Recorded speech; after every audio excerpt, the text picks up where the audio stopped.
এরপরে প্রশ্ন হলো, মেয়েরা বাবার বাড়ি এবং পুকুরের অংশ পায় না, এরকম একটা কথা প্রচলিত আছে, এই কথা কি সঠিক? উত্তর হলো এটা একেবারেই ভুল কথা, ভ্রান্ত কথা। মেয়েরা বাবার বা মায়ের পরিত্যক্ত সম্পদ থেকে, প্রত্যেকটা সম্পদ থেকে, প্রতিটা অ্যাসেট থেকেই তারা ভাগ পেতে পারেন। বিষয়টা ওয়ারিসরা অর্থাৎ ভাই বোন অন্যান্য ওয়ারিস যারা বেঁচে আছেন তারা সবাই মিলে মীমাংসা করে নেবেন।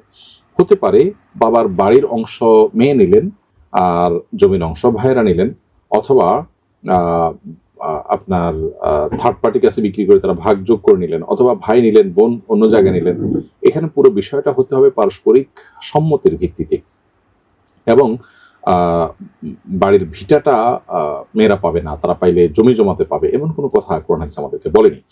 পুকুরের অংশ তারা পাবে না এমন কোনো কথা বলেনি। তাদের অংশ তারা প্রয়োজনে ভাইদের কাছে বিক্রি করবে।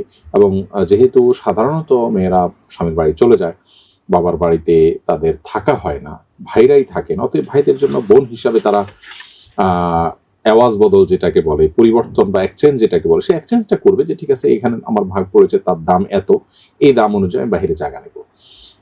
ভিটার যে জমি সেটার মূল্য আর ক্ষেতের যে জমি সেটার মূল্য সমান না। এখন ভিটাতে একজন মেয়ে 1 কাঠা জায়গা পেয়েছে, তাকে আপনি ক্ষেতে 1 কাঠা দিয়ে দিলেন, তাহলে এটা জুলুম হবে। বরং প্রত্যেকটা জমির টোটাল ভ্যালু যোগ করে যা হবে আনুপাতিক হারে সেই অনুযায়ী অ্যাসেট পাবেন। এবং এক্ষেত্রে ভাই বোন তারা এক্সচেঞ্জ করে নিতে পারেন। ঠিক আছে, আমি টাকা নিলাম, তোমরা অ্যাসেট নাও, অথবা আমি অ্যাসেট নিলাম তোমরা টাকা নাও, বা আমি অ্যাসেট নিলাম বাকি যে টাকা আমার আছে সেটা তোমরা রিকভার করো। এরকম অ্যাডজাস্টমেন্টের মাধ্যমে মূলত এখানে পারস্পরিক হক চূড়ান্ত করতে হবে। এরপরে প্রশ্ন হলো, আসুন্না ফাউন্ডেশনে দান করার ডকুমেন্ট দেখালে সরকার ট্যাক্স কাটে না? প্রশ্ন হলো, দান করে আমি যে পার্থিব সুবিধা ভোগ করছি এতে কি আমি পরকালীন সওয়াব থেকে বঞ্চিত হব? উত্তর হলো না।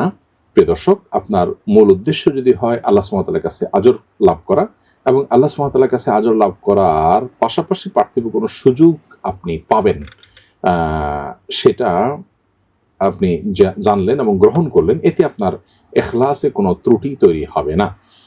যদি আপনার পার্থিব সুবিধা ভোগটাই মুখ্য হয় তাহলে সেক্ষেত্রে এটার কারণে আপনি আল্লাহর কাছে সওয়াব লাভ করবেন না।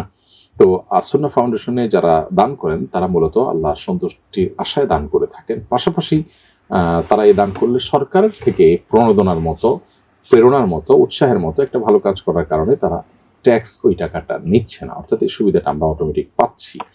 তো এই সুবিধাটা আমার মূল উদ্দেশ্য না, বরং আমি দান করার ফলে এই সুবিধাটা আমি স্বয়ংক্রিয়ভাবে পাচ্ছি। তো এর কারণে ইখলাসের কোনো সমস্যা হবে না, এবং এটার কারণে আপনার সওয়াবের কোনো কমতি হবে না ইনশাআল্লাহ তাআলা।